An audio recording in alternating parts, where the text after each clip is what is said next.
travel to other countries to get procedures done because, frankly, it costs less. Marcelino Benito joining us now with some of the dangers of medical tourism. Marcelino. Well, guys, what happened in Mexico this week has a lot of people talking about this today. As you know, Mexico is one of the world's most popular places for medical tourism, but cheaper procedures across the border can end up costing folks a lot more in the long run. It's mind-boggling to see this over and over and over again, and patients don't realize the big mistake they've done. Board-certified plastic surgeon Dr.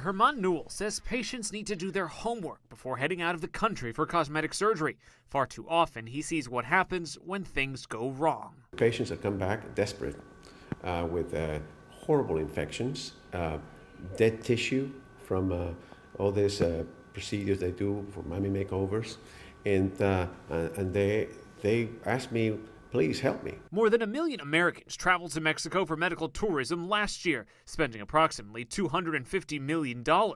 Patients pick Mexico looking for more affordable care. Cheap becomes expensive at the end. Sometimes when you thought you can save a few bucks, you end up paying twice as much as you would here. Dr. Newall says there are qualified surgeons in Mexico, but it's the post-operative care that can become problematic. They elevate the risk of having problems and complications by coming back, whether it be on an airplane or a car. The best care in the world is here in the U.S. And after the tragedy in Mexico earlier this week, impacting American travelers, Dr. Newall says there are more than medical risks to consider. Some of the borders are dangerous. They might be caught up in a situation that is rather unwanted.